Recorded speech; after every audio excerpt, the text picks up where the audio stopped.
باسمك نحيا ربنا والحبيب إمامنا، باسمك نحيا دنيا ودين، نصير رحمة في العالمين. باسمك نحيا ربنا والحبيب إمامنا، باسمك نحيا دنيا ودين، نصير رحمة في العالمين.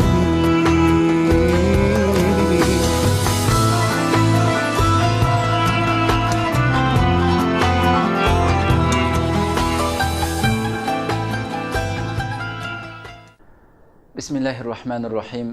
الحمد لله رب العالمين، والعاقبة للمتقين، والصلاة والسلام على أشرف الأنبياء والمرسلين سيدنا وحبيبنا محمد وعلى آله وأصحابه أجمعين. الله سبحانه وتعالى حمد سنة ومحمد صلى الله عليه وسلم pak durud salamlarımızı yollagan ekan. Qadrli qarindoshlar, sizlarni bugungi yangi programmamizda eng oldi bilan sizlarga islomning salomi, Allohning salomi bo'lgan assalomu alaykum va rahmatullohi taala va barakatuh degan bu go'zal salom bilan bugungi yangi programmamizni boshlaymiz. Qadrli qarindoshlar, bugungi programmamiz, ya'ni bugundan boshlab boshlanadigan, buningdan keyin diqqatinglarda bo'ladigan programmamizning ismi bo'lsa Asmaullahil Husna. Allohning güzel isimleri hakkındaki derslerimiz, bu vaqtdagi suhbatlarimiz buningdan inşallah diqqatinglarda bo'ladi. Yani Asmaullah, Allah'ın güzel isimleri, Allah'ın isim sifatları degan vaqtimizda bu programma inşallah xeyli uzun devam qiladi. Allah şu barliq isimlarni, Rabbimizning barliq isimlarini özümüzden kudreti yetken şekilde, güzel bir şekilde düşünüp çıkışımız için şu programlarının hemmesini devamlaştırıp berişini Allah Subhanahu ve Taala'dan tövençilik bilen dileyimiz. Hem de her birimizin aklıga şu kelişi mümkün. Yani nime üçün Esmaullah'ın, Allah Subhanahu ve Taala'nın isimleri dersi nime üçün diyen. Bunu biraz düşünce beriş için biz hem kadirli körülmelerimiz, kıyırımdaşlarımızga nime üçün Esmaullah, nime üçün bu mavzunu tallab kaldık diyen haqda biraz düşünce berip ötmekçimen. Yani uzun oylanuş, hem cemiyetteki kıyırımdaşlarımız bilen her xil derslerde buluş tinkiyin şunu his kıldım ki bu dinde akidedin inçke, akidedin zil, onundan xatarlı kerek bir mavzu, bir nesi yok kıyırımdaşlar. Çünkü insanın akidesi doğru bolsa, onun keyninden keladigan barliq amallar to'g'ri, güzel holatda chiqadi ekanda. Aqida o'ngshalgan vaqtida aqidasi to'g'ri bo'lgan insonningki, uning keyninden keladigan barliq o'lishib kelgan hayotiy dunyodagi barliq faoliyatlari qaysi sohada bo'lsin, güzel bo'lib, o inson dunyo va oxiratda baxt saodatga erishadigan gapkan.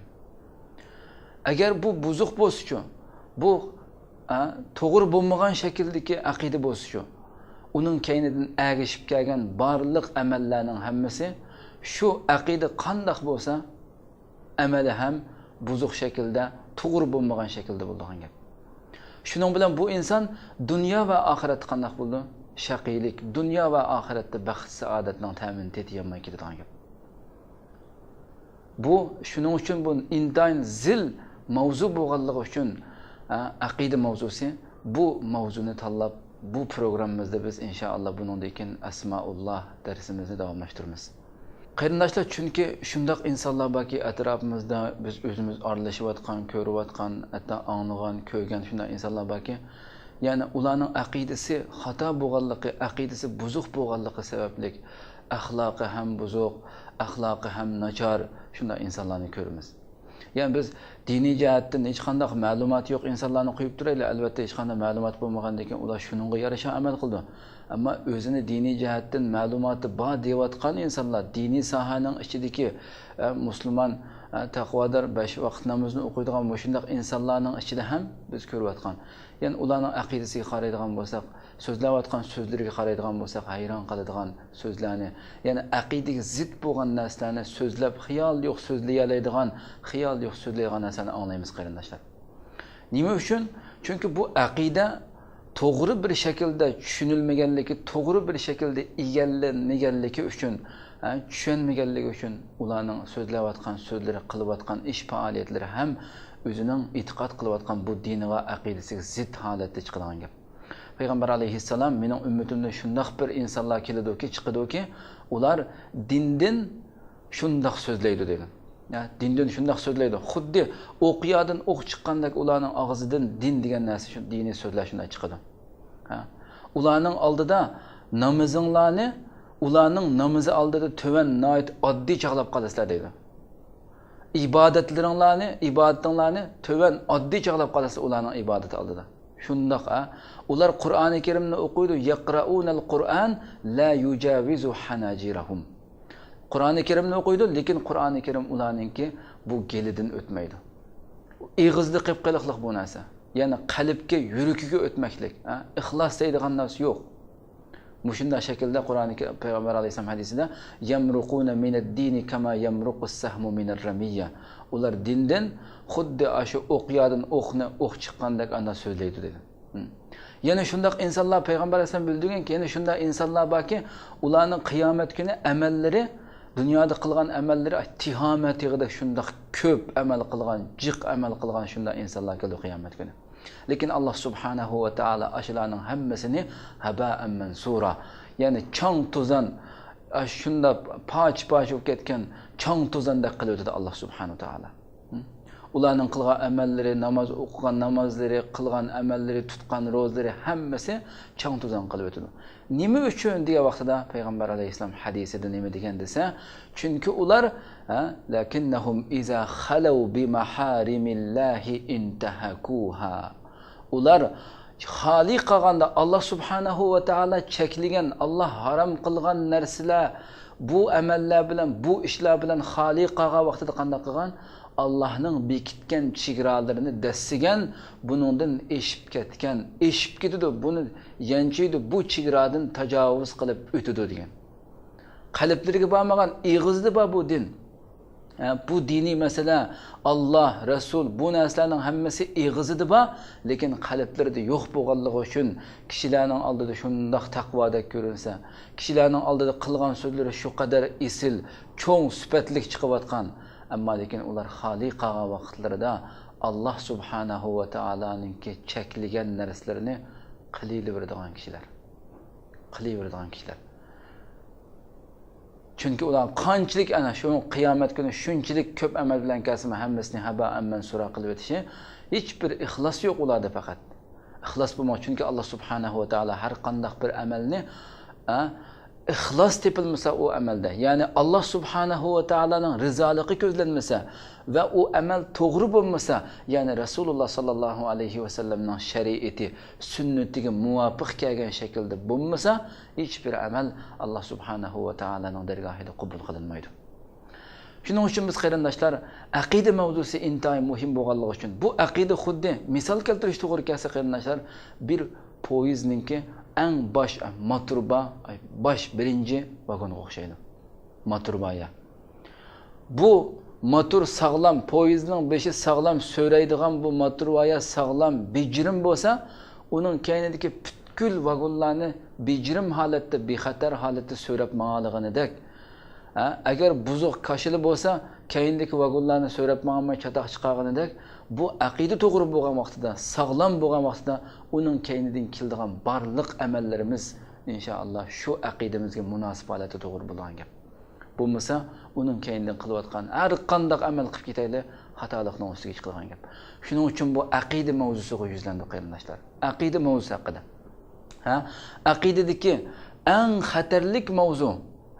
Hamda aqida mavzusi albatta yana bu mavzu hargiz faqat birla nuqtani, birla tarafni tekshirmaydi. Masalan, e'tiqod, ya'ni aqida demak e'tiqod qilish, bir narsaga jazm qilib ishonish degan ma'nolarni bildirgan bo'lsa, masalan buningki Allah subhanahu va taolaga iymon etishdan boshlang'uchi bundan boshlansa, bu yerda farishtalarga iymon etish, Allohning kitoblariga, oxiratga nurg'un narsalarni e'tiqod qilish, buningga ishonish kerak. Endi bu mavzularning ichidagi eng muhim mavzu qaysi? Aqida mavzularining ichidagi Alloh subhanahu va taolaga iymon etish, uningga ishonish mavzusi. Bu Allohga qanday iymon etimiz? Chunki bu Allohga iymon etish barliq asoslarning asosi, barliq shoxchilarning manbasi. Butkul asoslarning asosi Allohga iymon etish va barliq shoxchi ushaq-tushak ishlarning hammasining manbasi yana Allohga iymon etishninki asosi qurilgan. Balki Alloh subhanahu va taolaga aloqador bo'lgan, Allohga iymon etish mavzusiga aloqador bo'lgan, Allohga iymon etish mavzusini eng yaxshi bizga tushuntirib beradigan Asmaullahil Husna, Allohning go'zal ismlaridan boshqa bir narsa bo'lmas kerak. Chunki bu mavzu Asmaullah, ya'ni faqat va faqat buning tekshirish nuqtasi, so'zlash, bahs qilish mavzusi nima bo'lsa, faqat Alloh haqida. Rabbimiz haqida bizga tushuncha beradi. Rabbimizning barliq ismlarini bizga eng go'zal shaklda, eng talab qilingan shaklda bizga tushuntirib beradi. Shuning uchun biz Rabbimizning bu go'zal ismlarini bizdan talab qilingan shaklda qudratimizning yetishicha go'zal bir shaklda tushunishimiz uchun bu darsimizni inshaalloh davom qilamiz.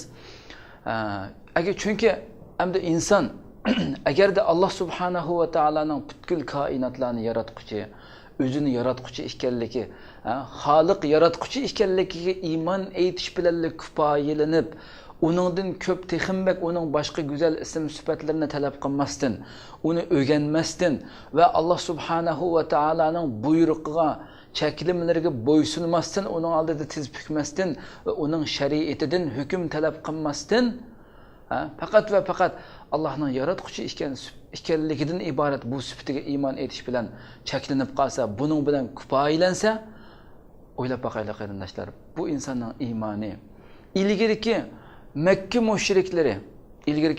müşriklari Qur'oni Karimda Alloh subhanahu va taolo shu Mekke müşriklarining so'zini degan. Ma na'buduhum illa liyuqarribuna ilallohi zulfa. Ular Allohni qo'yib ibodat qilayotgan, cho'qinayotgan haliqi butlarini nima degan ular? Biz bularga faqat bizni Alloh subhanahu va taologa biraz yaqinlashtirishi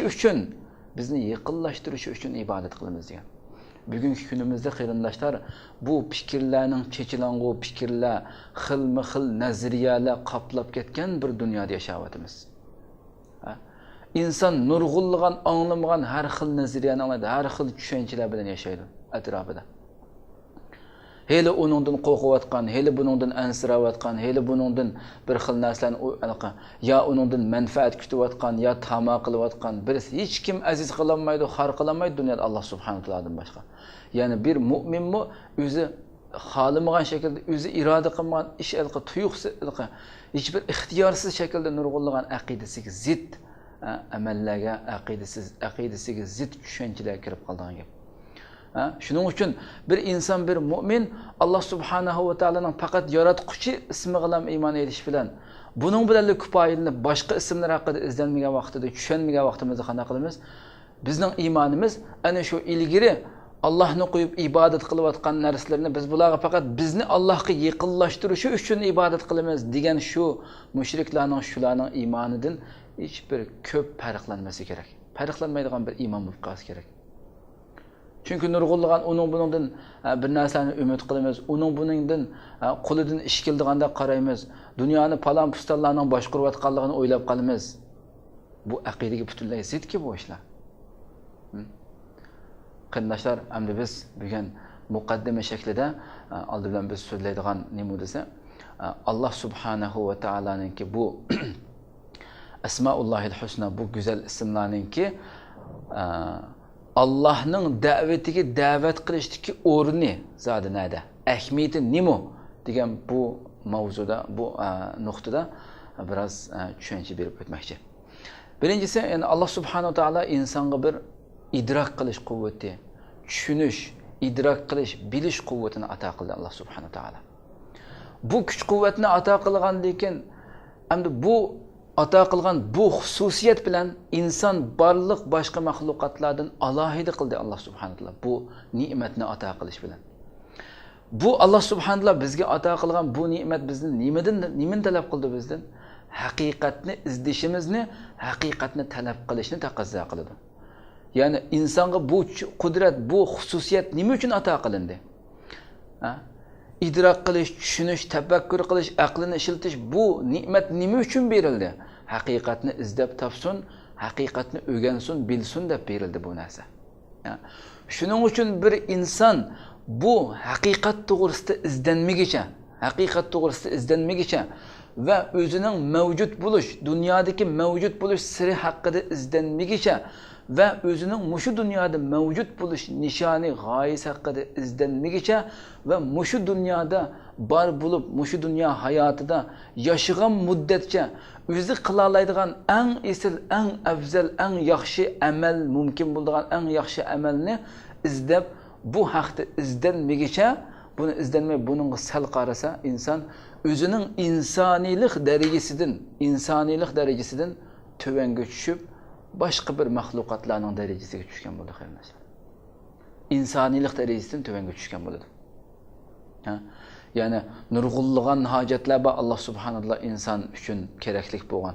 Bu yerda tövan hojatlar bor, yuqori hojatlar bor, muqaddas hojatlar bor. Alloh subhanahu va taolo bizga ato qilgan, bizga bergan bu kuch-quvvatlarning hammasi, bu ne'matlar, bu har xil bizdagi inson nafsida bo'lgan bu g'ariza, bu narsalarning hammasi nima uchun ato qilingan?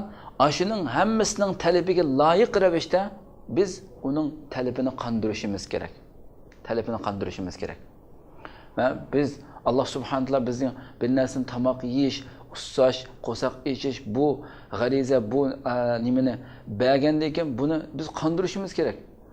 Shundaqla Alloh bizga ato qilgan barliq bizning shahvatlarimizdan tortib hamma narsa bizga berilgan bu xususiyatlarning hammasi uning talabini inson tabiiy qondirish kerak. Alloh bergan narsaning hammasiga uning shu bizdagi berilgan bu narsalarning talabini qaysi yo'lda qondirishimiz, qaysi shaklda qondirishimiz qatorliq barliq yo'llarni nihoyat ochiq ko'rsatib qo'ydi Alloh subhanahu va taolo. O'z shariati bilan halol yo'ldan, to'g'ri yo'ldan qanday qondirishimiz kerakligini tushuntirib qo'ydi. Kimiki bu shaklda to'g'ri yo'lda qondirmasa, nohaq yo'lda qondiradigan gap. Biz, ya'ni demak, bu Alloh subhanahu va taolo ya'ni bu idrok qilish quvvatini bergan ekan, bu idrok qilish quvvati orqali o'zimizning vazifasini, mavjud bo'lishimizdagi sir hikmatlarni bu haqda izlanmasak, bu vaqtda to'liq ma'lumotni, eng to'g'ri sog'lom ma'lumotni mingimizga qochirmasak, bu vaqtda xato fikr, xato tushuncha, xato e'tiqodlar bilan mingimiz to'ladigan gap, qalbimiz buning bilan to'ladigan gap. Shuning uchun o'zining mushu dunyodagi mavjud bo'lish sirini, haqiqatini, g'oyasini, nima uchun dunyoda yashayotganligi, bu haqda izlangan inson, bu haqda tafakkur qilgan inson, balki u dunyoda o'ziningki mavjud bo'lish, o'zining zotini, o'zining mavjud bo'lish haqiqatini, dunyoda o'zining bir haqiqiy musulmon ekanligini isbotlashga bir oz yaqinlashgan kishilardan bo'lishi mumkin. Ikkinchi mavzu bo'lsa Asluddin ma'rifatullah. Dinning asli Allohni tunish. Biz yuqorida so'zlab o'tdik. Ya'ni dindagi eng xatarlik, eng zil narsa aqida so'zlab o'tdik. Bu to'g'ri bo'lsa sog'lom bo'ldi amal, buzilsa buzuq bo'ldi. Bu eng muhim masala deb o'tdik. Dunyo va oxiratga yetishlik. Alloh subhanahu va taolo yana innalloha shundoq bir nimbaki innalloha la yaqbalu min qawmin shari'atahum illa iza sahhat aqidatuhum. Alloh subhanahu va taolo bir qavmdan u qavmning hech bir amalini qabul qilmaydi, faqat bir shart bilan. Agar ularning aqidasi sog'lom bo'lsa, aqidasi to'g'ri bo'lsa, undan qabul qiladi dedi.